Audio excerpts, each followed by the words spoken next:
Salute, Knicks Nation. The streets are buzzing.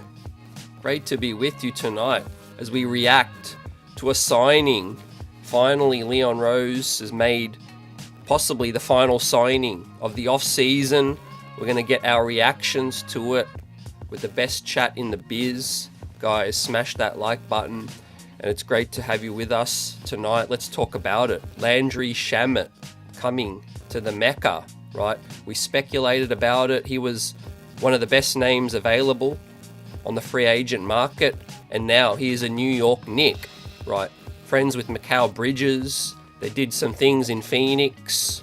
We'll talk about his game. How does he fit? Is he going to help us? Right.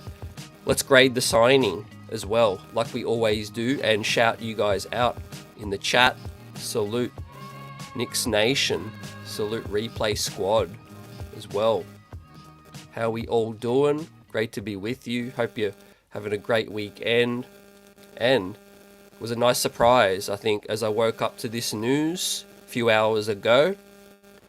Leon Rose, right? I think he made the best available, as you know, the names obviously in free agency, man, were dwindling. But Landry Shamet, man, it makes a lot of sense for some reasons, and some reasons it doesn't make as much sense, right? As people are weighing in online about what this move means, and you know, and overall their thoughts on it, guys. But I think Leon Rose really, you know, did well with this signing. I think he adds a lot of depth, right? If we look at the roster, and first we'll go through, you know, the particulars tonight. We'll break down his game. We'll look at some highlights as well. He's only 27 years old. This is a 1-year deal, reported first by Woj. 1-year deal for Landry Shamet to come to the New York Knicks. And it's for the veteran minimum, right? It's an Exhibit 9, which is basically an unguaranteed deal for camp. And then it'll become guaranteed after obviously camp, and you have to finalize your roster as well. But are we going to add another veteran, maybe a center as well? We'll talk about that. But first and foremost, the signing, guys. Landry Shamet, I like the move. You know, Landry Shamet can score. I think the bench, you know, as I pull up the roster now, you know, obviously the center situation was, you know, is the area where, you know, everyone expects the Knicks to strengthen at some point. But I still felt like if there was an injury, you know, some scoring off the bench could be an area where the New York Knicks, you know, could use some extra help. And Landry Shamet can definitely shoot the three. He can space it out. He can create a little bit. He can handle the ball. He's not a defensive player. He's only 6'4", and I will talk about his role with the New York Knicks coming up. But buzzer beater, salute. What's up, Daniel Berry? And Dirty Dancers in the building. Give your thoughts on this and we'll shout you guys out. Dirty said I would have rather have gotten Fultz. Yeah, we'll talk about that. Yeah, Markelle Fultz is still out there. He's a player who could potentially be flipped as well. Buzzer says, CT, you called it. You said we could pick up Shamet as well. Appreciate it, man. But yeah, a lot of people have talked about Shamet as a name out there who was available. But yeah, I rewind back to last year as to what I was saying, guys. I think, let's say, you know, in terms of like the bogey role, I think that's the perfect example. You know, let's say we suffer an injury, knock on wood, that doesn't happen. But if Deuce has to miss any time, if Dante has to miss any time, you are not only missing some creation, but you're missing some scoring. So I think from that front, the Landry Shamet move makes some sense to me. Now, he might not even finish the season on the roster because, as we talked about it, the Knicks want to make moves for a center, you know, and we'll talk about those names and some recent news that's dropped by Ian Begley, you know, speculating on who the Knicks could get. But, yeah, I like the pickup, you know, I'm not going to lie. I think for a veteran's minimum, it's literally, you know, it's literally a no-risk move. Guys, you may not like the fit as much. You might be thinking, like, we don't need Shamet. And definitely a case could be made, an argument could be made for that if everybody's healthy. But that's the thing. When you're trying to compete for a championship and you're trying to beat whoever is at the top of the mountain, right? You need as much help as you can get. And this is a no-risk move, for a veteran's minimum. And this is a guy who's been in the league for a minute, and can score, right? Can score in bunches, right? And we're going to go through the highlights of his game and break down his stats from last season. But there continues to be speculation over Nick Richards, Walker Kessler, Robert Williams now, who looks to be on the outer in Portland, and Jonas Valanciunas, of course. Let us know who you think would be the best fit for the New York Knicks and who could be really attainable, right? I think, case could be made for all of them. Robert Williams, obviously the lesser like, from my opinion. I think he's too injury prone and he doesn't make as much sense. But adding some fine detail towards this Landry Shamet pickup, guys. Obviously, like I said, it's an unguaranteed deal right now for camp, but it is a veteran's minimum. So we aren't using the $5.2 million taxpayer mid-level. Leon Rose is keeping that up his sleeve. So I like that. G Money's in the building, Bob. The Autism Boy, salute Johnny. Great to have you with us, guys. Let us know your thoughts on this pickup. I'll give it a solid B. A solid B. I think it's a no lose, no risk, high reward, upside kind of move. Like I said, if it's a marathon, the regular season, and I think if you can stack veterans that aren't really past it, right? Landry Shamet's still 27. I think he's in the prime of his career, and I think if there's some injuries, he could help us out. Will he play straight away? No, I don't think he will. I think Tibbs will probably still start with the 9-man rotation, but he has a case to be made for maybe being that 10th guy. Let us know your thoughts on that, guys. If Tibbs maybe goes to a 10-man, who do you think could be the 10th man? Could it be Keita Bates-Diop? Could it be maybe Cameron Payne and Deuce plays some 2 and everyone shuffles up a spot with Hart playing the 4? Or could it be Landry Shamet? Now, a guy with familiarity with Mikal Bridges in Phoenix. Now, Ian Begley's also telling us that, to no surprise, Landry Shamet had a lot of interest from other teams. He had suitors as well. Obviously, like we say, he played with in Phoenix. Played pretty well. Went on a finals run, obviously, but it is a 1-year deal, and the club can have 21 players heading into camp. So we might have to cut down some of the roster spots. Obviously, Chuma or Kiki is still on an unguaranteed camp deal as well. But so he favoured a winning environment. It was important to Landry Shamet, and so the Knicks had the edge over other suitors. So that's no surprise to me either, guys. I think, when you're a winning team and you're trying to go all in, we've talked about it for years, veterans look at you different. Everyone wants to be in that winning situation, but now it's New York City. Now it's a place where the vibes are immaculate. Professionals in the locker room, we've built this whole great environment where, veterans on the margins do want to come to you now. So I think this is another feather in the cap in that regard. And no, Landry Shamet's not really he's not a needle mover. He's not a difference maker in terms of winning a chip. But when you're in a deep playoff run, when you're in an 82 game season, players like this help you. They can come in, they can shoot back to backs. If guys need to miss a little bit of time, it helps to have a great end of the bench, type. Third string as well. Dirty Dancer likes the looks of Steven Adams, Robert Williams. Johnny says Shamet is a body attached to a salary for a trade. It's interesting you say that. A lot of people will look at it that way. I think he's a candidate to get traded.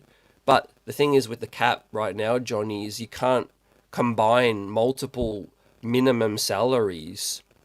So we could do a Precious Achiuwa and a Landry Shamet. We could do it could be a Deuce, it could be a Mitch and a Landry Shamet, but we can't really combine, to my knowledge, a Keita Bates-Diop with a Landry Shamet. We can't combine a Cameron Payne together with Sims or Landry Shamet. I don't think that's going to work. So, I mean, remains to be seen how Leon Rose can pull off that move for a big. I'm leaning towards Nick Richards being the most realistic, then Walker Kessler, and then Jonas Valanciunas. I think those are the three to look out for. I think that are kind of more attainable.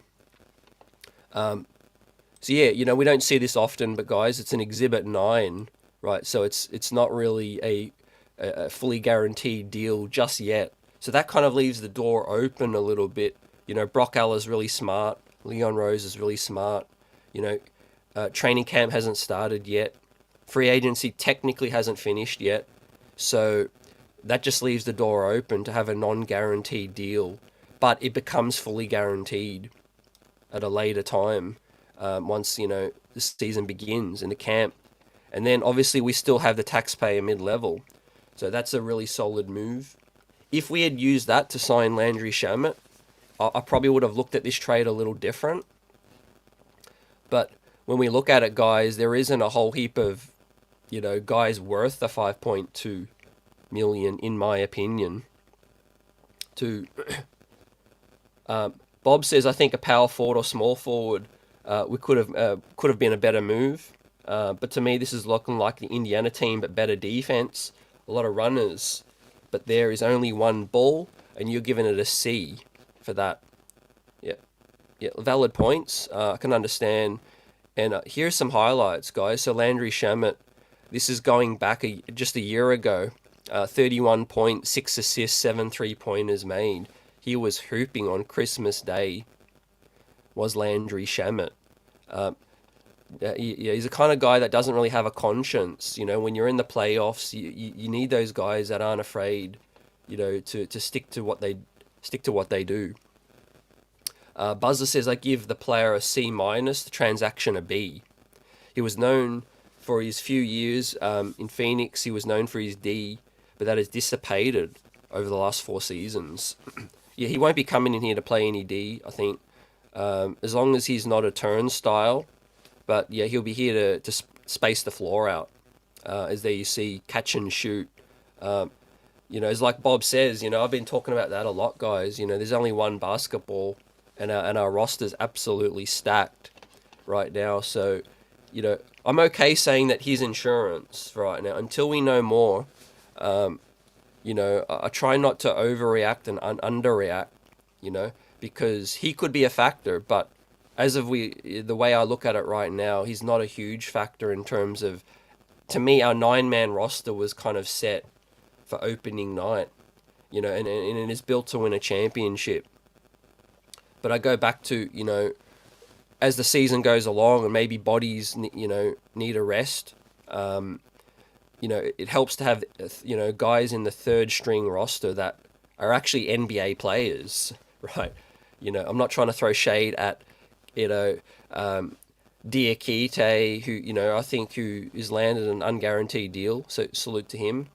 It's no shot at, the likes of Daquan Jeffries, Dwayne Washington, those guys, Ryan Arcidiaconos, but it's pretty clear that we've leveled up, right? If your third string talent is Cameron Payne,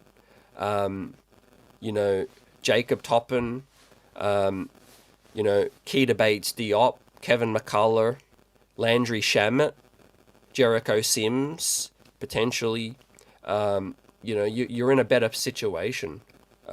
Tyler Kolek, for example, who's more NBA ready. You're in a better situation than you were last season. So once again, Leon Rose has improved the roster upon last season, right? And that's not even including Mikal Bridges. Obviously, that trade, moved the Knicks roster up in terms of contention. But and just looking at the third string guys, and maybe Landry Shamet falls in that category. If he does, right, he'll be situational. But yeah, it's a much, much better situation to be in heading into a deep playoff run. JW says Shamet is definitely a depth piece. Front office realised that if we have depth, we now would have won it last year. Given the pickup a B grade. Salute J-Dub. Yeah, I agree. I give it a B as well. Dirty Dancer says starting December 15, Deuce and Precious, right, may need to have their bags packed. That's going to be a tough situation for me to, to come to grips with, if that is the case. I don't really see Deuce going anywhere, but I mean, he is extra depth for us in terms of the backups that we have behind him. If we have to get that starting center, then I hope we can look at other ways, to get that done. But I think Precious Achiuwa is definitely a guy who may not see the end of the season with us, man. But yeah, here's another game. May last year, Landry Shamet was feeling it, man. 4 threes in the fourth quarter. Once again, just a guy who knows where the bucket is. And I think that's good. He had options and he chose us. So for that, I give it a B. And, he was one of the better names available, right? We'll take a look at his stats in a minute, guys. But yeah, these are some highlights, with Landry Shamet doing his thing in Phoenix. Continue to give us your thoughts on that moving ahead. What's up, Darren? Stanley, what's up? Says, I'm surprised we didn't use the mid-level exception to sign Shamet so we could use his contract along with Precious to get the backup. Yeah, when you say it like that, it really lets me think that there's something bigger in the works. Like, Leon wants to keep that mid-level for post-deadline maybe in terms of buyouts. But one interesting wrinkle, guys, is with the buyout situation, we can't sign a buyout guy with the taxpayer mid-level if they make more than the taxpayer mid-level. So they have to be making less than that, right? So that rules us out basically because we're over we're over the apron. We're hard capped. So with that situation, we won't be able to sign someone with that exception who's bought out that is making or was making more than that previously, right? Dirty Dancer says we've got 4 guys now for the 12 minutes behind Jalen Brunson. Yeah, it might sound a bit OP when you say it that way, but yeah, I mean, we all know like the season is crazy, and you're trying to win an NBA championship. So if all these veterans want to come here and just ride the pine, I'm okay with it, as long as they've got talent. Because if you need to call on them, it helps to call on someone who can shoot. Now, Landry Shamet shot 34% from 3 last season. He averaged 7.1 points per game in 16 minutes, right? So he was with Washington, averaged 1.3 rebounds, 1.2 assists, but a 55% true shooting percentage. He's 82% from the free throw line, so that is really good. But like I said, 34% from 3 and 43% from the field, right? So he doesn't really shoot the mid-range. Most of his game is just 3-point shooting. But he is coming off a season where he played 16 minutes. So, I mean, he's not going to be no stranger to danger in terms of, coming out, if his number's called, and doing some things. 7 points per game. That's 7 points per game better than, what we had with Daquan Jeffries, Dwayne Washington, Diakite, Jake Toppin, and all of that. 6 years experience, 27 years old. He's been wearing number 20. 6'4" shooting guard. So I think Leon Rose signed one of the better guys available, and he is a guy who can stretch the floor out and shoot it. but he won't play any defense, fam. So, I mean, we're getting closer to training camp, man. We're only a few weeks away now. It's time to start really thinking about an overall off-season grade. Now, I don't think we're going to sign a center right now. Let me know your thoughts, guys. Do you think we will add someone before the season begins? There's talk about Bismack-Biyombo. There's talk about, those guys being some of the best available. JaVale McGee, when referenced by Ian Begley in his recent mailbag. I don't see the Knicks going that desperate because they could have done that a lot earlier.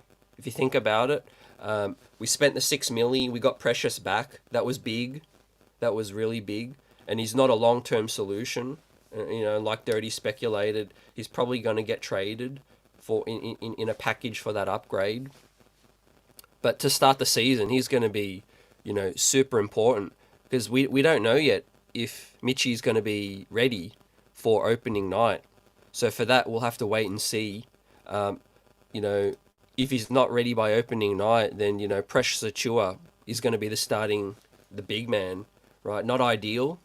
But, we've got to look at Jericho Sims. We've got to look at Huck Porty in preseason. Could those guys show us something that we aren't expecting yet? One of the most realistic buyout guys, Dirty says, is Larry Nance, who would help. He could definitely play center. Yeah, very athletic. I could see him thriving in this system as well.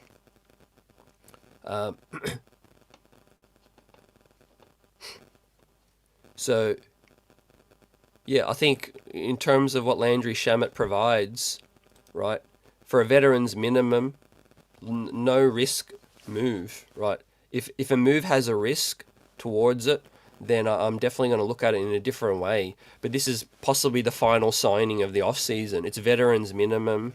Right now, it's not even guaranteed. So if he wants to come and, mix it up with, in practice with Mikal Bridges, his buddy from Phoenix, and he wants to maybe, make a case for himself to try to get minutes, then, I respect that. I respect that. Now, let's hear from Steph Bondy on the move. Landry Shamet has agreed to the 1-year deal. The expectation is that he'll be on the final roster, says Steph Bondy. Per source, Shamet picked the Knicks over other suitors. Noteworthy is that he played with Bridges in Phoenix. So a couple of little tidbits there for us. So it's looking like, this move was, for the season, right? It's not just a unguaranteed camp deal. It does look like that, he'll be on the final roster. Obviously, he's a veteran, he's got some talent.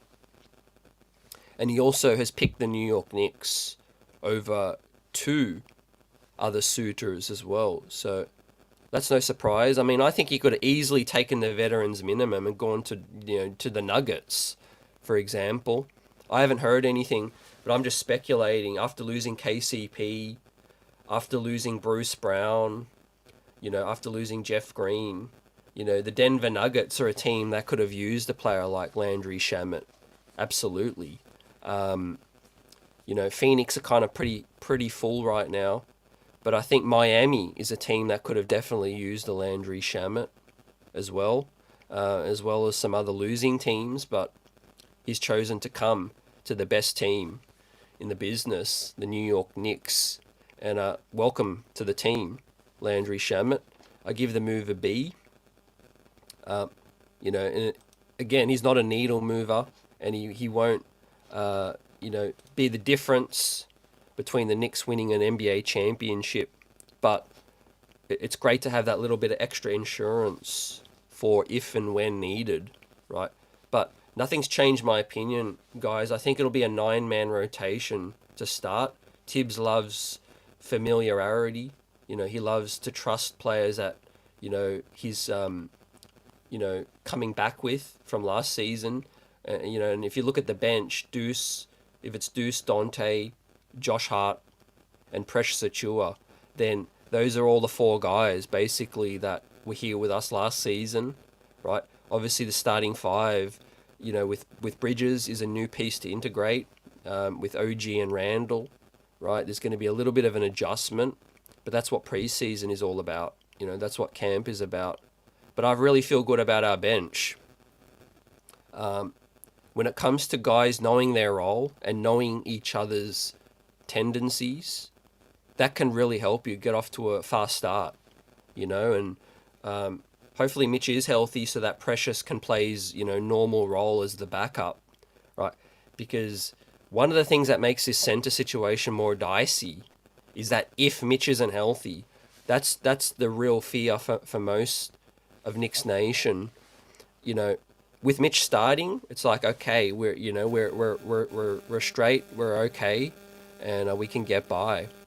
But the moment he's not healthy, then everything kind of moves up a spot, and people are out of their comfort zone a little. When you're having to look at Precious play more than, 25 to 30 minutes, that's where, I guess it's opponent dependent, right? We can still run through teams if Precious is starting at the center spot. Half the league is going to be pretty bad this season, more than half. It's a big draft class, Cooper Flag, all of that stuff. The Knicks will be picking up some blowout wins, but when you're trying to beat the likes of Boston, Philly, Denver, and OKC, Mini, Dallas, all those things, right? You need an upgrade.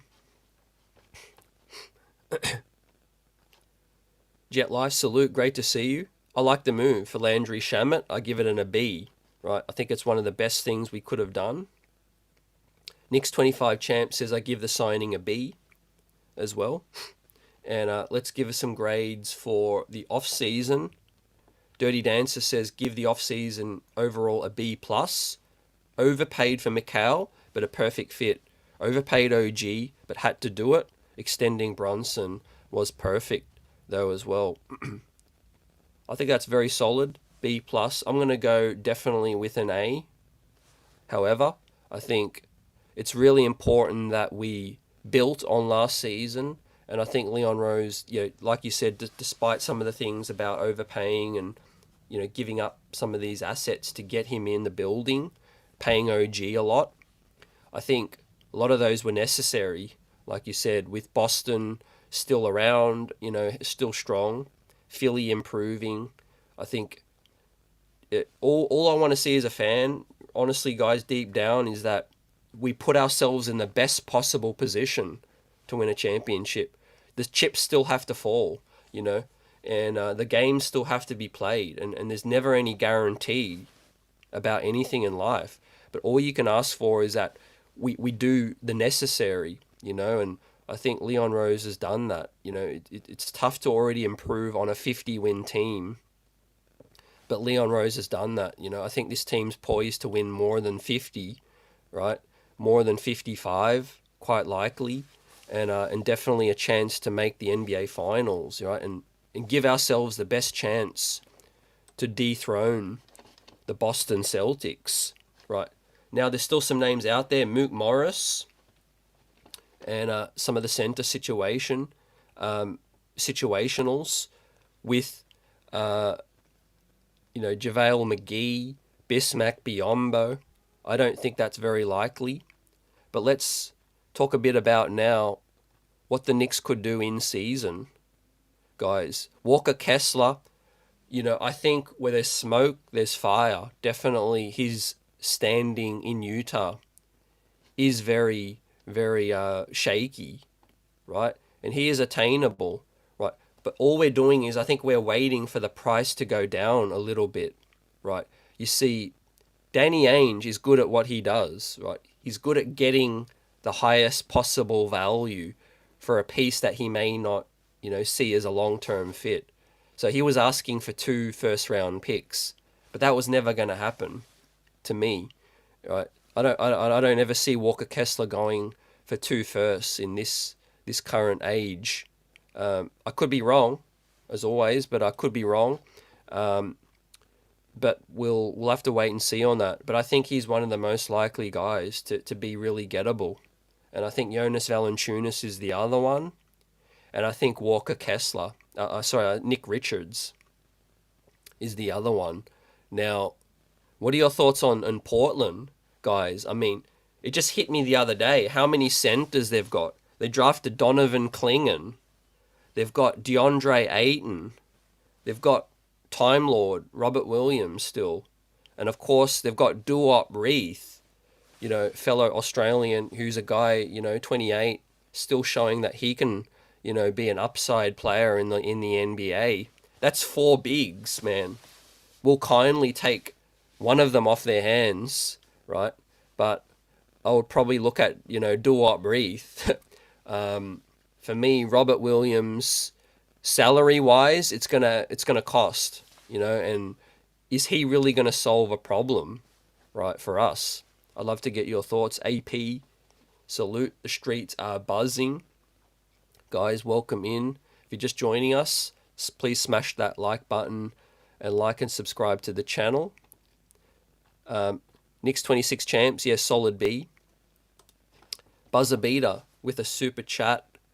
Always here, always connecting, always buzzing.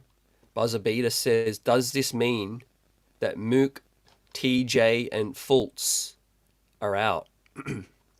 New York Knicks hashtag 60. Great to see you, Buzzer. Thanks for the super chat. I don't think it means that Mook Morris is out. I think Markelle Fultz is probably out. To be honest with you, yeah, same with TJ. So I think Mook Morris is probably the most realistic. I think now that we've, again, solidified the backcourt even further, I do think that it's quite likely that our next move is for a power forward or a center, just to give us a little bit more assurance. So yeah, TJ Warren is still out there. But yeah, he's very injury prone, right, as you guys are saying. But yeah, Duop Reith is a guy I think who could be had, on the cheap. But yeah, I really like Markelle Fultz's game. And if you wanted to tell me we swap out Cameron Payne for Markelle Fultz, man, I'll tell you, where do I sign on the dotted line? I would definitely swap Cameron Payne out for a Markelle Fultz. That's a talent upgrade in terms of what he can do. But yeah, it's interesting that he's still out there as a minimum. I think it's just his agent and him probably being very optimistic, hoping that there's still a little bit more money out there. Because it's kind of surprising that, well, I don't believe that there aren't teams out there that would have offered him a minimum spot. Like, once again, if you're Denver, if you're Miami, there's a lot of teams desperate trying to stay in contention. And so, why isn't Markelle Fultz signed? That's a real surprise to me. I haven't heard anything about the New York Knicks being interested. I think we're cool with Deuce, Cameron Payne now. Obviously Shamet. I think, could be the icing on the cake for the offseason. It really could be. But then obviously December 15, things are going to heat up. Yeah, Buzzer, I like TJ Warren's game, but I think that would be 4 years too late. I think, was it the bubble? Was it the season after the bubble? TJ Warren had that 50-point game, and he was healthy, and he was definitely balling out. But right now, I think injuries have kind of derailed his career now. He might have to play in the NBL. He might have to play in Europe to try to get his stock back up. But yeah, Markelle Fultz, I think, was a cautionary tale right now. Johnny says, I expect the Knicks to get Kessler via the circuitous route, i.e. not direct through Ainge. Interesting. That's an interesting point, Johnny. Salute. I think we'll definitely make the move that makes the most sense. But with that said, I like the Knicks strategy. I'm not going to lie. I've said this before. I said championships aren't won in October or November or December. They're won in, June and July. So there's no rush at this point yet. we'll see what moves, what players become available, because things can change really quick. Now, perfect example. Let's say we went out and we spent one of our last few pennies or our last few chips to get Nick Richards, for example. I'm sure that would have made a lot of people happy, to just to have a little bit more peace of mind and a bit more assurance for the big man spot, right? But let's say the season began and we quickly found out that Nick Richards wasn't it, For some reason, he just was okay, but he wasn't moving the needle. Then where does that leave us? We've already made the move for Nick Richards. It's so early in the season, right? So I think that's a good example to look at it that way. Where if you wait for December, and you see maybe more names become available, maybe the price drops for a Walker Kessler. Maybe, pie in the sky, maybe Robert Williams shows that he's healthy and he gets back to more dominant play, and maybe the door opens with Portland for a real, optimistic swoop to try to get him. Maybe, the price for Walker Kessler drops, like I said.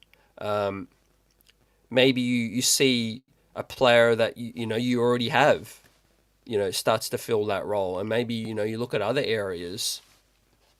So that is one of the reasons why I think Leon Rose, is more patient. He'll wait for training camp, maybe wait for the season to begin, monitor what's happening around the league, and then swoop like he does, very calculated in terms of the way they move. But yeah, Johnny, I like Walker Kessler's fit with this team. I think Tibbs would love him. Big body, eats up space in the paint, will rebound. Still really young enough with upside. And obviously on the flip side, Jonas Valanciunas now, guys, is that veteran. Gives us a little bit more offense.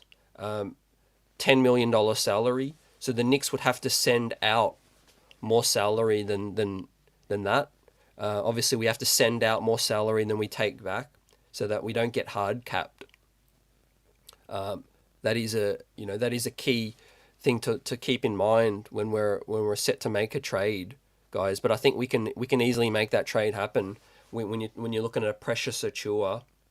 And you can obviously look at some other salary to add to him and his $6 million. So I'm leaning towards those two guys on the screen. I think they make a lot more sense to me than a Robert Williams or a Nick Richards. But if, again, you want to be a little bit more optimistic, you could go with a Duop Reith and try to pry him away from Portland. Like I said, they've got 4 bigs right now. It's really, really crazy. Dirty Dan says what we really need is the Celtics to come out not as hungry if we want to win a chip, and maybe they get an injury. Yeah, I think naturally Boston will start the season in cruise mode. It's been a big season for them previously, big off season as well with the FIBA and the Olympics. And I just think, they won't be as phased if they start a little slow. And that's where the Knicks can really get the jump, I think, on Boston, and just start. If we start hot and we start in a groove, I think we can definitely eye that number 1 seed. But it's all about staying healthy for the postseason. Now, that's one of the reasons why I'm a little bit more higher on the campaign, the Landry Shamet pickups than some. Some people are with me, and a lot of you guys have said B as well. And B+, I gave the campaign move, I think, a B+. And I'm giving the off-season an A now, because I think he's ticked the necessary boxes. Obviously, the center situation probably stops it from being an A+, for me so far. But that space is still not yet resolved. But I think it will be. I think that is the main thing, that Leon Rose he's not dumb, right? In terms of the center situation, he's monitoring, and there's there's been proof out there. They've worked out Omer Yurtseven. There's probably been other names they've taken a look at. I don't know if the Knicks were in the building, but I do know, former NBA bigs like Thon Maker were working out for teams in Vegas when the Summer League was going on.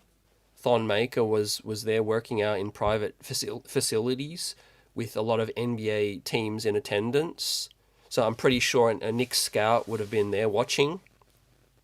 And a heap of other guys that the Knicks would have, tried to kick the tires on.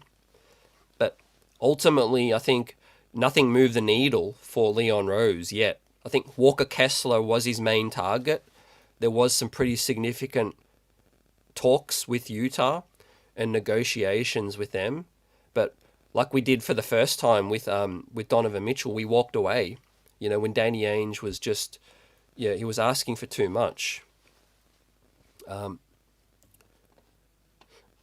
As I spoke on Nick Richards too, I don't think he solves the solution for us long term in terms of can he be a starting center on the championship team.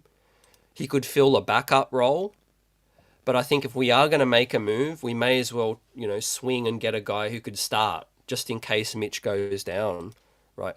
Because to me, we have plenty of backups, right? The main problem isn't the Knicks' backups for me, because I think Precious, Sims, Hakporty, and the power forwards can hold us down as a backup. The main problem is if Mitch goes down, who's going to start, long term?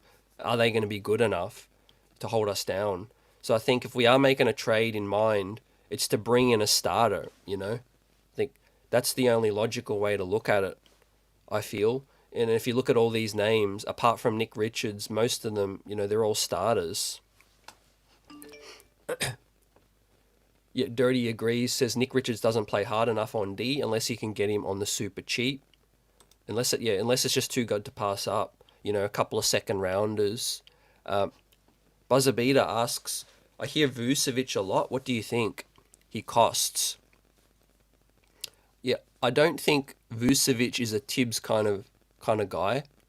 Now, what's interesting is the front office has a lot of different voices and opinions. I think there will be some people for a Vucevic kind of move because, they do look at, all different aspects.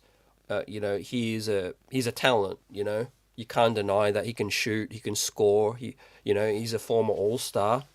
And I think, he would be a talent, infusion. I'm not going to really say talent upgrade because it just depends on what kind of game you're looking at. But for Tibbs, he needs a rim protector. He needs a guy who rebounds really well, plays hard. Like you said, for the salary, for the cost, it would have to be a really, really kind, friendly deal, in terms of basically Chicago just wanting, to throw him away and salary dump, fam. That's just the way I look at it. I think the Knicks will prefer someone more defensive-minded for that spot. Obviously, if we are going to go that offensive kind of guy who's, not rugged, not that tough, they're probably going to look at Karl Anthony Towns just because of all the links, and the connections, more than a Vucevic as well. But yeah, Vucevic on the cheap, or I would prefer him over a Cat in terms of it's going to cost less, obviously, I feel. Unconscious Zone in the building says, I think the writing's on the wall for our boy Deuce. Bet he's been the ask-in for the quest for center situation. That is a fear of mine, no doubt about it, man. I hope Deuce stays and has a long-term future with us. I love his game. I love his moxie. Let me bring up, actually, there's been some nice highlights of Deuce putting in work in the gym. Here we go. Working out with a trainer. He embodies everything that we want to see in New York Knick. Homegrown, drafted, elevated his game, all of those things. But why there will be continue to be links is because of his salary, and he's in demand. If you are a team trading with the New York Knicks, just to keep it real, you are going to ask for Deuce McBride.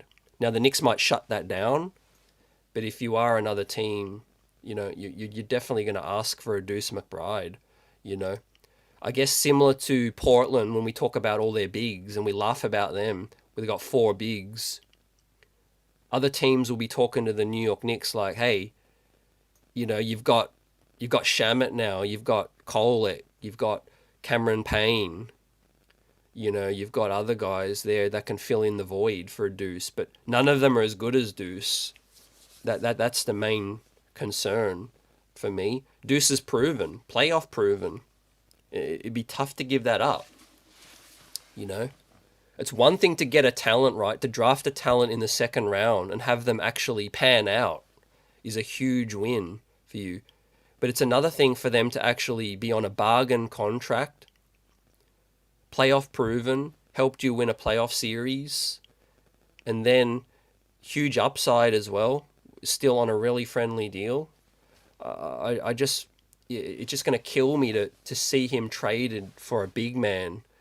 But we're at the end game now, guys, and basically, to reference end game, it's like there's going to be some commodity, I think, coming up. If and when the Knicks break their championship drought, not everyone's going to be able to be here for the ride. We already had to do some wheeling and dealing to get OG in the building, to get Bridges. Fortunately, we didn't have to give up, Deuce or a solid piece in that Bridges deal, but we did have to give up a lot of those picks. But man, boy, I hope Deuce sticks around, man. But like you said, from some people's vantage point, it does make a lot of sense because we have stacked up a lot of young backcourt talent, some very good backcourt talent as well. If we do have to part with Deuce, teams are going to take advantage of us, like Dirty Dancer says as well, of our situation with the center spot. And that's also why I like what Leon Rose has done, and he's just not panicked straight away. The number one rule of being a good GM is to not do a panic move, because everyone knows what you need. The world knows what you need, but everybody's watching. Everybody's going to be watching you to see what you end up giving up, right? And in terms of a panic move, look no further than the Brooklyn Nets when they clamored to give the Boston Celtics, right, all those draft picks for a finished Kevin Garnett, Paul Pierce, Ray Allen. That is the definition of a panic buy in Brooklyn, trying to compete with the New York Knicks. That set their franchise back a decade. Man, they finally recovered from it, only to sign Kevin Durant, Kyrie Irving, and James Harden, who set their franchise back again as well. So, on the greener side, we're making smart, calculated moves, and in Brooklyn, they continue to make the panic moves. Right, up until now, we're finally, right, after like 15 years, Sean Marks has finally decided, to blow things up.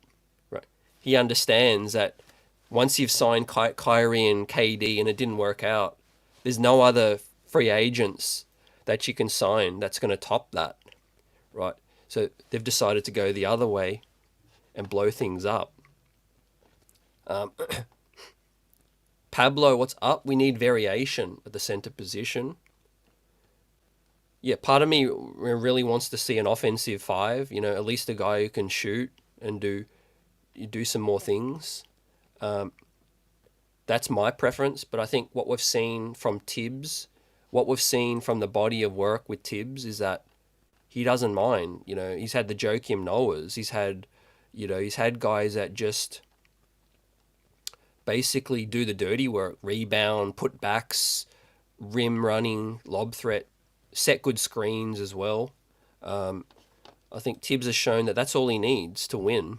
But if you look at the rest of the roster, I think it's just about fit for the New York Knicks now, because we've got so many mouths to feed on offense that I just don't think, even if we signed, let's say we signed a Karl Anthony Towns, or we had a Porzingis on this team, with Bronson, OG, Bridges, Randall, like, are they going to be even utilized to their maximum capacity? Because there's just so many offensive players, on the team that can do some things. So I think at least one player in the starting five has to be prepared to not, get the ball as much offensively, right? It just, otherwise, it's just going to be tough building that chemistry, I think. If you look at Boston, one of the reasons they go in and out of their funks is because they overplay the ball sometimes, You take your turn, I take mine, and it's just kind of, it's just a freestyle, right? And they just get into a funk, right? Too much isolation as well. But yeah, man, if you gave me a healthy Mitch, like prime of his career, whatever year that was, it could be maybe 3 years ago, even shades of the start of Mitch's career when he was nimble, mobile, healthy.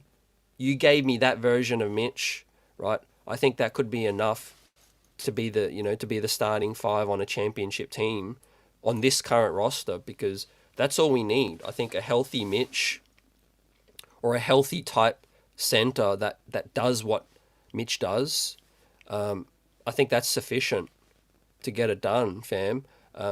One of our strengths is the rebounding, and the second chance points. That makes everything happen, I think, for Tibbs' offense and defense.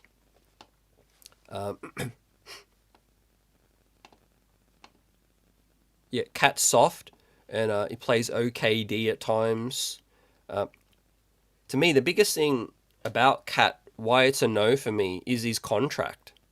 Right?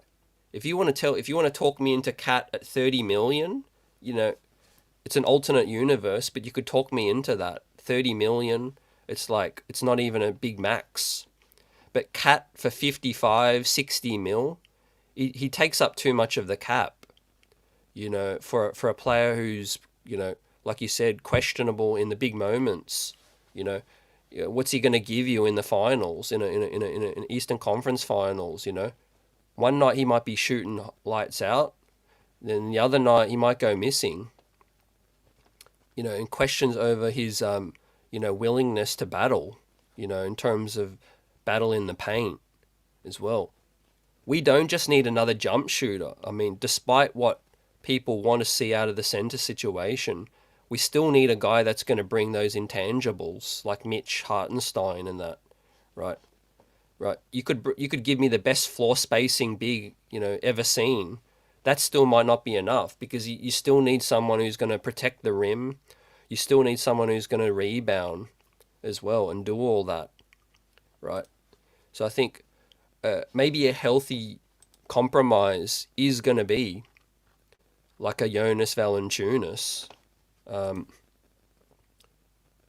Valanciunas kind of guy, right? Not as offensively gifted as a Nick Vucevic or a Cat, but more rugged, more rugged than those guys in the paint. So he might give you a little bit of everything. He's going to be gettable. He's going to be available via trade. I think, obviously the Washington Wizards, maybe one sweetener for them is we could give them their draft pick back. Obviously we currently own the rights to their draft pick this season, guys, but it's heavily protected. But we could sweeten the deal. We release the pick back to them. We give them some pieces, maybe some extra picks as well, and some salary filler. I mean, that's the best of a situation I think Wizards could hope for, because I mean, they're going to be a losing team this year. They don't want a winning player back. If they're going to trade JV, it's to help their cause, I think, to get back into the lottery, or to get high into the lottery and get Cooper Flag. But one team to really look out for is the LA Lakers. there's been a lot of reports in Europe from the region where Valanciunas is from, and there's a lot of links coming out suggesting that the Lakers will be in on the Valanciunas sweepstakes. Anthony Davis, he's up and down with his health as well. So, but yeah, I think those two on screen will be the most gettable. I mean, Utah, they got to lose as well. So what happens if Utah start the season really poor? They're treading treadmill. That doesn't really look like Walker Kessler's engaged. He's not seeing eye to eye with the coaching or the front office. All of those things could really help us out. And then maybe Leon comes in with the right offer of 1 first-round pick, a couple of seconds maybe, salary, Precious Achiuwa, key to Bates-Diop. Maybe Danny Ainge just takes it. We'll wait and see. Salute Keith, salute chat. You guys are buzzing. Give us your thoughts on the moves ahead for the Knicks, the center situation, and also the signing of Landry Shamet for the veterans minimum. One reason I still believe why Danny Ainge is going to be reluctant still to deal with the New York Knicks. Now, I'm not saying he's going to, not do his job, right? If there's a deal that he likes, he'll deal the player to anyone. But one of the reasons there's that reluctance to deal with the New York Knicks is because the Utah Jazz, Danny Ainge, still have a grudge against the Knicks for what happened in Dallas, against the Dallas Jazz playoff series going back, 2 years ago when, Jalen Brunson was playing for Dallas versus Donovan Mitchell was playing for Utah. And William Wesley and the Knicks front office, some of the Knicks front office and Julius Randle were there in the building as well. I mean, there's real reports out there that said that ticked off the Jazz. So I don't think the Jazz will be out to do the Knicks any favors. Let's put it that way, right? I think his MO will be to fleece the Knicks, or deal, or preferably do a deal with somebody else and just get what they got, like what they did with Cleveland for Donovan Mitchell. They ended up getting what they needed to get from Donovan Mitchell, and they did it without sending him to the New York Knicks. That's why Danny Ainge did that deal, I think. So yeah, I've talked about Robert Williams. I'll be surprised if there is any further links for us. I think, really, guys, we need someone we can depend on. Someone who is talented.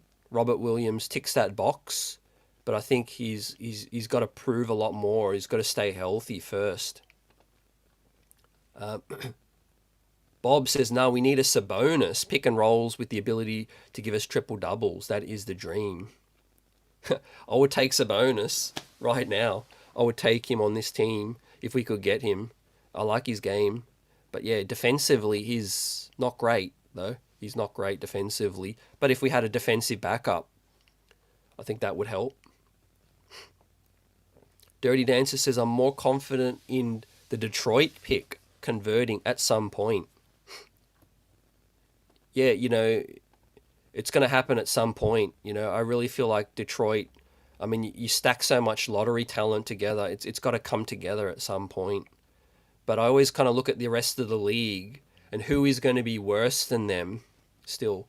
The league's getting very competitive. I think we're getting to the point where expansion is kind of needed. And I think that's kind of drawn a lot of conversation this offseason. When we see the likes of Lonnie Walker taking an Exhibit 10 deal, we're seeing a lot of guys leave the NBA to go to Europe. We're seeing Markelle Fultz, who's still unsigned. Landry Shamet just signed for us for the minimum. I think even bad teams are going to be having decent rosters. I just think they'll struggle to beat better teams. Salute Keith, what's up? AP says the days of the Lakers getting whoever they want are over. it is coming to an end, man, without LeBron. But it'll be interesting to see who they're trying to target as their next face. I think it's going to be Luka.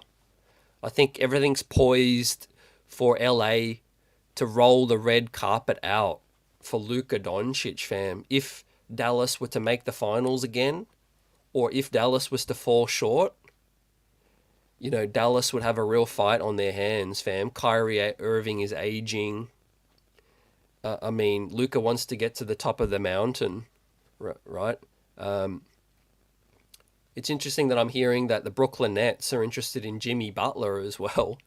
How funny would that be for the Knicks-Nets rivalry to see a Jimmy Butler over there, man, with nobody, with a bunch of lottery talent as well. They got Bronny. Buzzer Beater says Jazz can kick rocks in a pair of holy socks. Man, appreciate you. Absolutely agree. Jazz, let them find a better deal out there too. If they want to hold a grudge, it is what it is. We'll go to other avenues like we have. It hasn't held us back yet. One could argue that the best move Leon Rose hasn't done is the Donovan Mitchell deal. Because look where we sit right now. Isn't it funny how fate plays out, fam?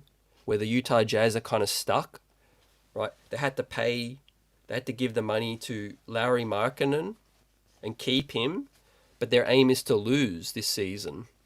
They've got a disgruntled, young center as well. Things are interesting. Colin Sexton, they're going to try to cash in that asset. They lost Taylor Horton Tucker because they've got some young draft picks now in George. But yeah, I think it's set us on this right path, which is to get Mikal Bridges, OG, and get Jalen Brunson, of course, by not getting Donovan Mitchell. And look where we sit in the cap situation.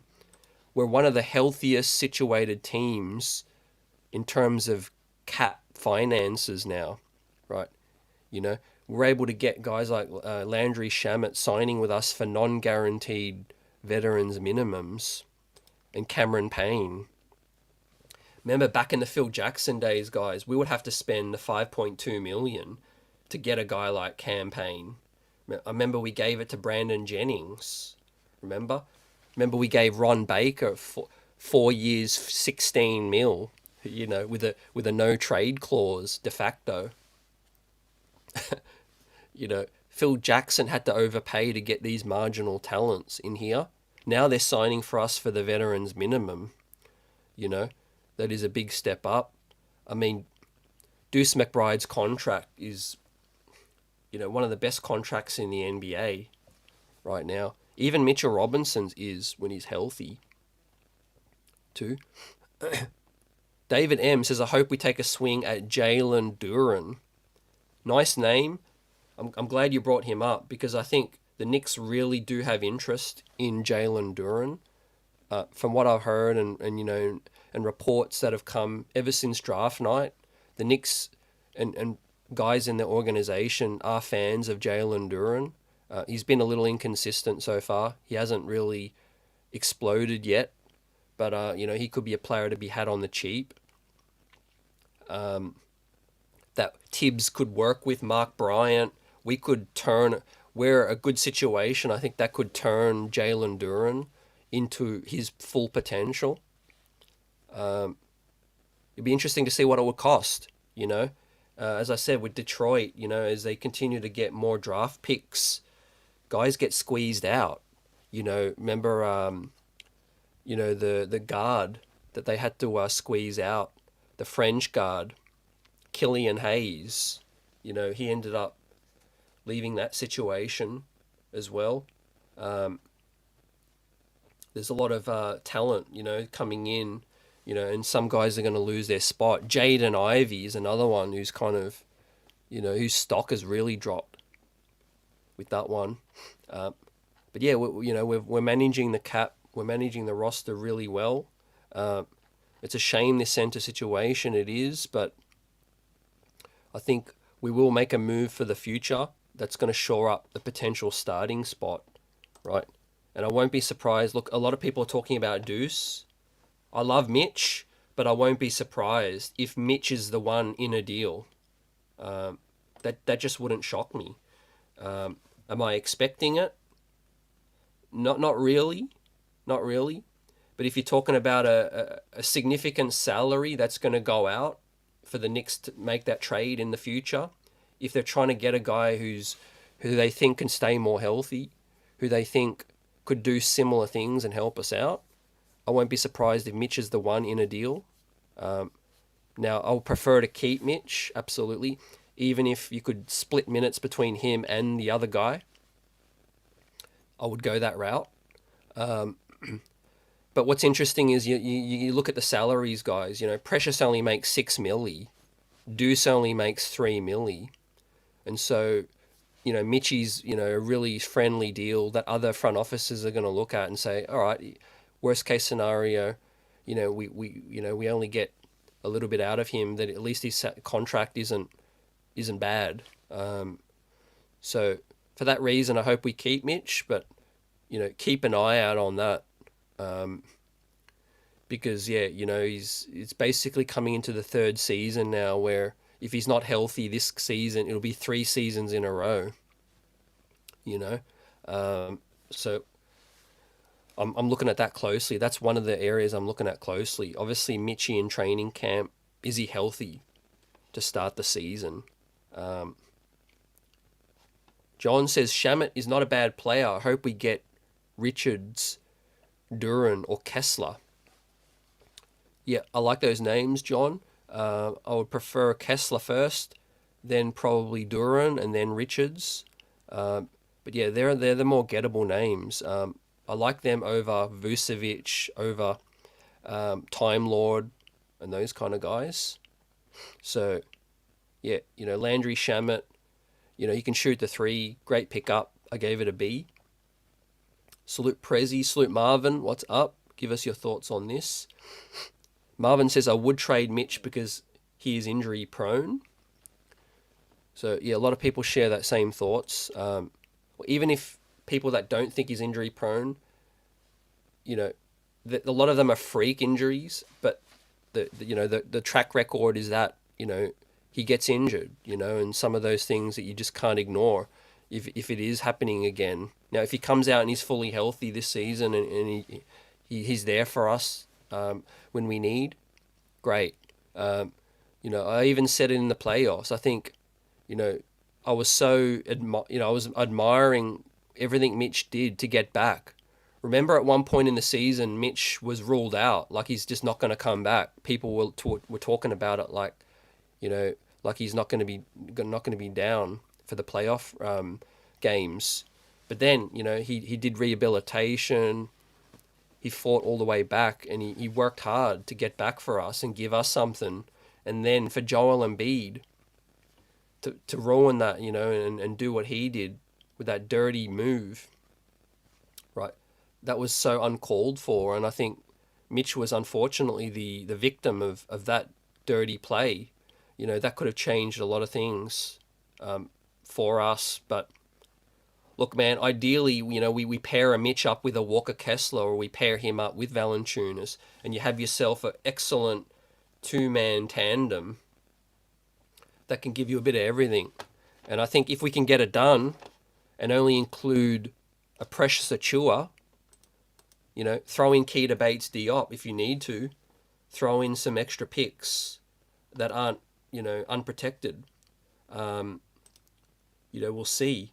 If Kolek looks the business, if a team in contention loses a point guard, Cameron Payne might become more attractive. So that's why it's good to pair up these veterans that have some game left, because they might actually be an asset come the trade deadline, I think. And look, regards to Precious Achiuwa, we haven't talked about him enough because we've talked enough about Mitch. But regarding Precious, right, whether it's for a trade or whether we keep him, we want to see Precious Achiuwa have the best season possible, because his stock is only going to go up. If he balls out for us and he looks like he could be the piece to keep and be a really dependable backup and a starter in a pinch, that's a huge win for $6 million. But if his stock goes up and he's playing really well and he's the piece that can get you an even better traditional big man, that will be a big win as well. In terms of the other team looking at Precious like, we could need him, and he helps the deal get done as well. I really need that because more than Deuce, because I think there's a long-term future for Deuce. I know he's not a traditional kind of point guard, but whenever I look at a player that is obviously on the on the upside swing, and he's on a really good contract, and he's playoff proven, and he's able to do what he did in the playoffs, hit some huge big shots, make big plays, defend the other point guard, defend Tyrese Maxey. TJ McConnell we know wasn't the best matchup for him, but I think Deuce is so valuable to this team for a championship, man. What's up, Jasmine? What's up, Delmar? Great to see you. Wall Street Dame, what's up? We have more depth than we've had in years, which is positive. Yep. Great thoughts. Buzzer says the 93-99 teams were not this deep. Yeah, because a lot of those guys played through injuries. They were just super rugged as well, where it's like, backup? What backup? I'm going to go out there with a broken leg. Those guys were just throwbacks, man.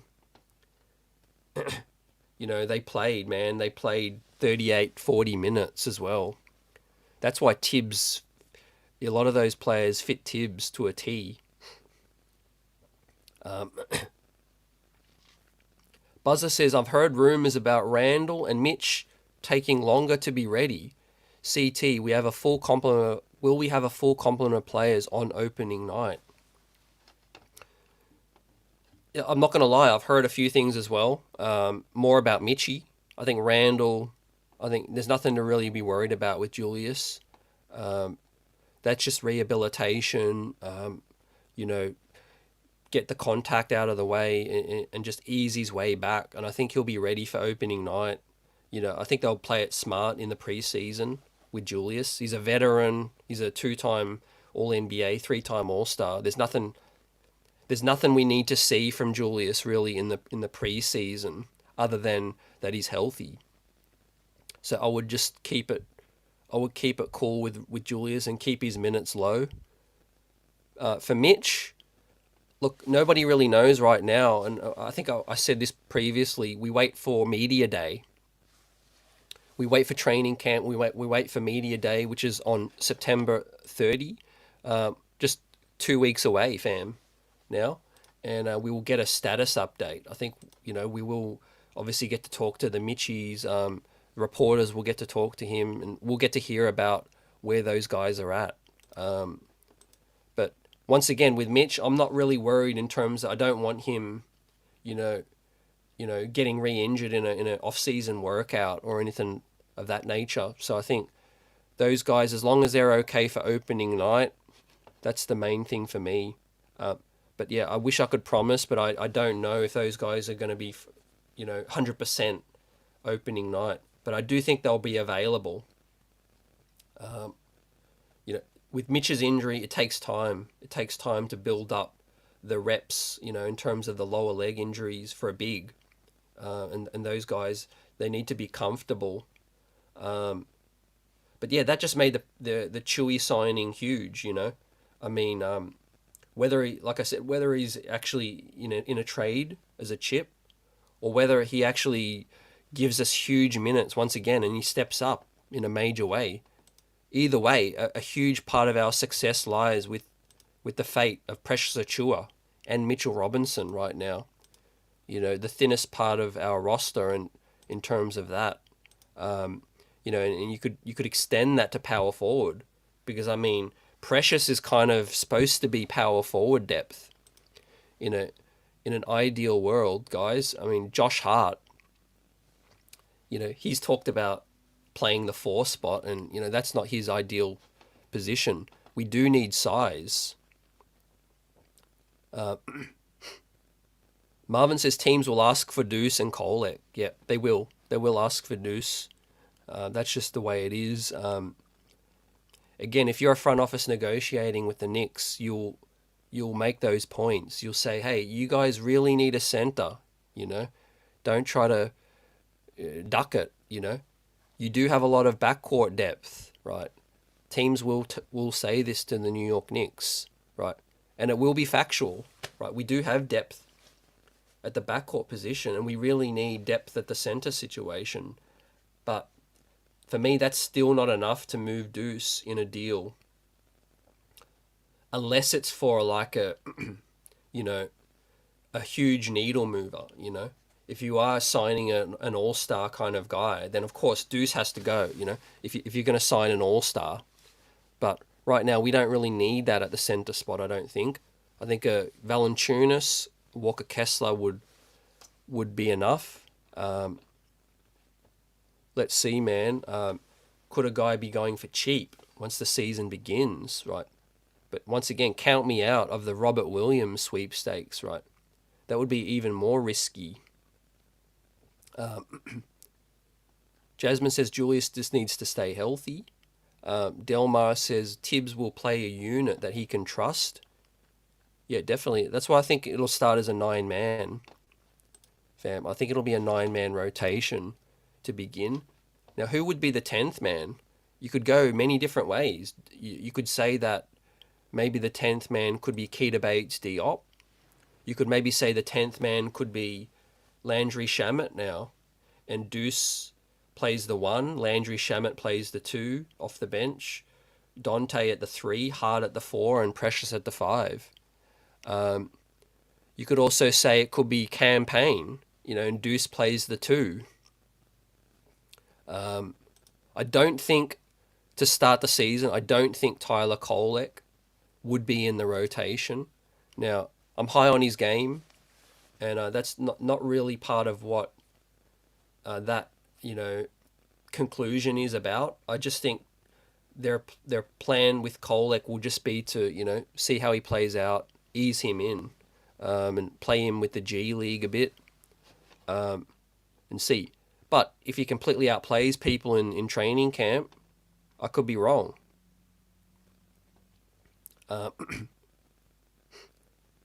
Unconscious zone, except Dante is number 6, no? Dante's going to be our 6th man. I think that's, if you're referencing that.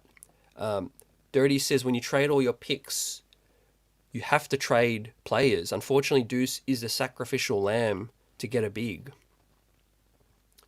Let me know whether you want to move Deuce or you hope we don't. Let us know what kind of big or what name big would move the needle for you to want to trade Deuce. Like what level big would it have to be? Would you do it for a Walker Kessler deal? Would you do it only for a Valanciunas deal or only for a Vucevic deal? What kind of deal would it have to be for you if you were to be, you know, okay with the Knicks moving Deuce? We've got Nets fans in the building. That's interesting, fam. Delmar says, I agree. We didn't need another guard, but we'll trade one of the guards, says Jasmine. It's one way to look at it. You know, if you're stacking up depth in one area, that gives you flexibility to improve the other area. But I just think Leon Rose is just a very smart man. You know, he's got connections. He's got things up his sleeve. You know, we had choices, don't forget. Look at it this way. If we were that desperate, right, we brought in Omer Yurtseven for a workout, right? Reports are we actually extended him a deal, but he just wasn't happy with the terms, or, you know, they weren't what he was really open about. You know, he was maybe looking for something more guaranteed. Maybe he was looking for a higher number. But basically, we did bring Omer in for a workout, and we could have made things really hard for him to say no. And wrapped it up then and there. You know, he would have been a solid veteran backup or whatever, insurance, but we didn't, right? So obviously we didn't see enough to make us go all in. Maybe we were talking to other bigs at that time. Maybe we just want to go bigger game hunting, and maybe we know, we're confident that come December we can swing a trade. Guys, and keep your eye out on Detroit. Keep your eye out on Jalen Duren, because when it comes to wheeling and dealing, it's a lot easier to make moves that can help you and can help the other team when you have a good relationship. And the New York Knicks have a really solid relationship with the Detroit Pistons, right? And it also helps that we're going in opposite directions. They're trying to improve their long-term future, and we're trying to win right now. So that could be something to look out for. I do know that there is fans of Jalen Duren, in the Knicks front office. I don't know to what extent. I don't know what they would be willing to give up. I don't even know if he's their number one target. But that he is a name that they do like. And in terms of swing and a deal, we might be able to buy low. Let's say Jalen Duren doesn't start the season that great. He might be really gettable. Let's say he starts the season really great, and that just makes us go in quickly and give up what we need to give up. But he's the name that not as many people are talking about. Jalen Duren has a lot of upside. He hasn't really found his feet yet in Detroit, but that doesn't really turn me away, because I know, we could be a good situation. The New York Knicks could be a destination to help him, achieve his potential. We do develop centers pretty well. If you look at it, Mitch, we even got Precious Achiuwa playing the best consistent basketball of his career as well. Unfortunately, Jericho Sims, we haven't yet been able to get the best out of him.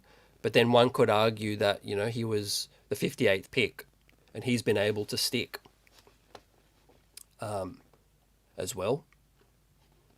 So what are your thoughts, guys? Wall Street says, I like Duren. James L says Jalen Duren is untouchable. That's from a Nets fan's perspective. Dirty Dancer says Kessler, no doubt, and Jalen Duren maybe. That would swing you to give up Deuce McBride, even Time Lord or Steven Adams. I think I'm less high on Deuce is important to us than others. I mean, valid points. I can understand. I mean, I like those names that you mentioned, and I think that would help us. I'm just more hopeful, I guess, than others that we could address the situation while still keeping Deuce. Now, maybe I'm being a little bit more selfish in that aspect.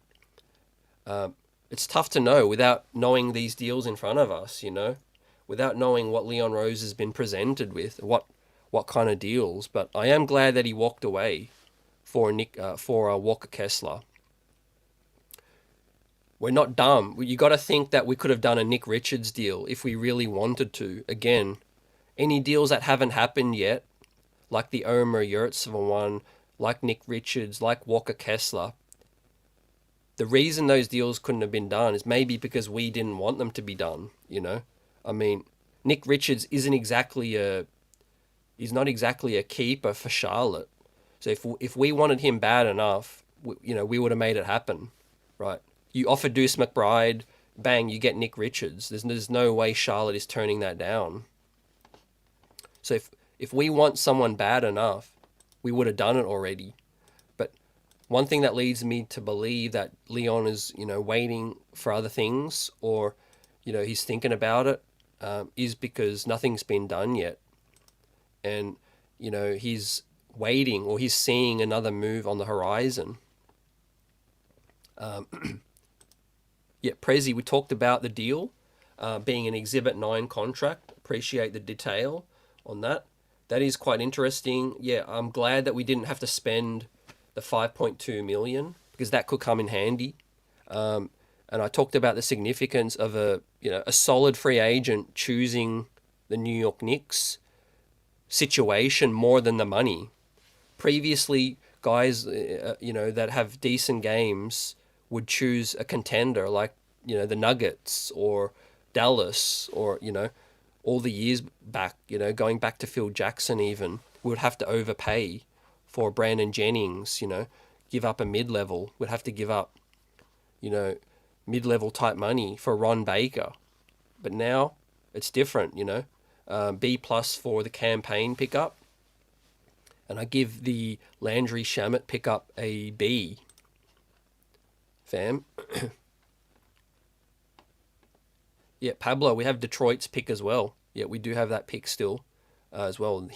We have that pick and we have Washington's pick.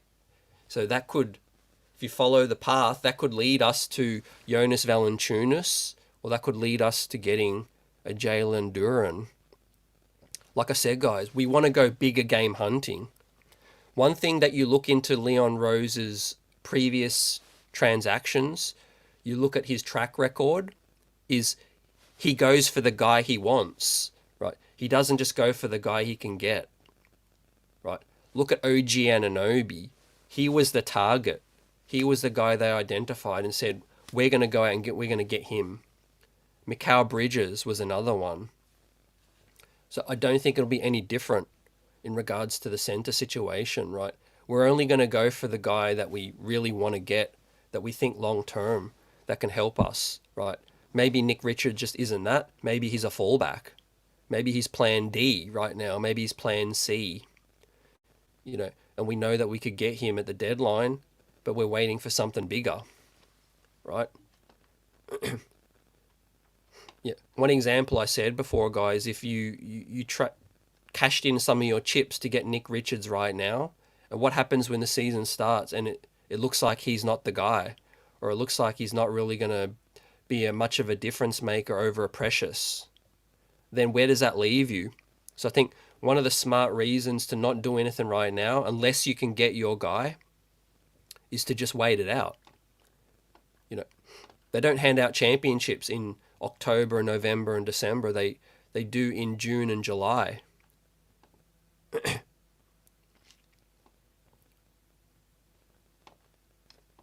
Yeah, Leon will not overpay, says Pablo, 100%.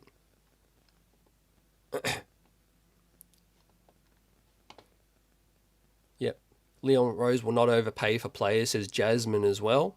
We got OG from a team we were suing, says Pablo. Absolutely. Not only that, we got Mikal Bridges from our crosstown rival as well. Yes, we had to pay a price, but we got him, man. We got our guy. So with that said, man, we continue to talk about this center situation. We're all buzzing for the season to begin. Man, I can't wait for training camp as well. It's less than 3 weeks away, right? But Leon Rose, if this is a cherry on top of the offseason, if this is the cream on top, then Landry Shamet, it's been a great offseason. I give it an A for Leon Rose for all the moves so far. It would be an A+ if things were more stable at the center spot, but very good offseason, right? Let's get the preseason kicked off. Let's get training camp kicked off now. Great piece to add in a veteran Landry Shamet, who could be like that Bogdanovich role. Injuries happen, he can come in, he can let it fly, he can shoot. We're stacked at the backcourt spot, right? You guys have spelled it out, Do we end up trading one of those pieces in the backcourt to bolster the front court, right? We'll wait and see. I think still Precious and Keita Bates-Diop for their salaries could be prime trade chips to help that situation. The wild cards could be Jericho Sims and Ariel Hukporti in preseason, right? Those guys might put their hand up and say, we're ready for backup minutes. We're ready to be trusted, right? It's going to be very interesting to see. But so far, the New York Knicks are headed, I think, for a deep playoff run again. We've got the depth to get through a long season now. It's up to Tom Thibodeau, to use all these pieces in the best way possible. And I think start off by keeping Mitch's minutes down, even if he is healthy, right? Winning preseason games doesn't matter, going all out to start a season, it's not that wise. I think it's a long season. I think these guys, we need to make sure that we keep healthy too. Sean's in the building. Wall Street Dame says we back. Absolutely, man. It won't be long. We'll be back at the summit. Hopefully soon, man. This season, back in the NBA Finals. Boston, Philly, I think it goes through them in the East. I think we can beat anyone out West. And we wait and see how it all plays out. But I like our pickups, man. I mean, look how deep our roster is, guys. I know we talked a lot about the center spot, but let's just admire how deep we are at all the other spots. And there's just so many wild cards. You know, we're going to talk about it more in shows coming up, but there's a lot of names that we aren't really talking about enough, you know, when we are talking about maybe some of the rookies with Kevin McCullough and Keita Bates-Diop, you know, that pickup, maybe he's a really nice piece for us in the roster ahead. Tyler Kolek included as well. Maybe Campaign is that 10th man. I think Tibbs obviously still loves his veterans and all that said. But full season of OG, Randall returning, right? Reports that Ian Begley made yesterday is that Julius is willing and happy to play any role necessary as long as it's to win, right? So that was great to hear, and you know, it wasn't really a surprise to me. I know Julius is locked in. I know that Julius is ready to help this team win. He's been here since the beginning, and he was watching the playoffs last season, you know, and seeing this team ball out. He knows that if he was on the court against Indiana, it would have been lights out for Indiana. It would have been a wrap for them, and we would have been seeing us versus Boston. Right? So Julius knows that he can be the difference maker on this team, but with more defense on the wing spot, more durability, more depth, I think we just got to get through this season healthy, and I think we'll be right there at the end come the postseason, fam. We'll be back soon with our next preview, player preview show, and it'll be Jalen Brunson, the captain, right? What an off-season he's had. He's become a father, he's become the captain, he signed a new deal as well, sponsorships galore, and we're going to be talking about JB and his season coming up and what to expect. So that'll be on the next show, fam. But salute everyone, enjoy the rest of your weekend. I hope your football team wins. Of course, we'll see what happens with the Jets and the Giants this season. It's going to be fascinating, but one thing's for sure, man, I think the New York Knicks will do us proud. I think the New York Knicks team is going to be that team that we can hang our hats on, fam. When our other teams lose, for me anyway, I hope that, you know, the New York Knicks are the ones that just, you know, make up for all of that, right? So we'll talk again soon. Peace, everyone. Salute.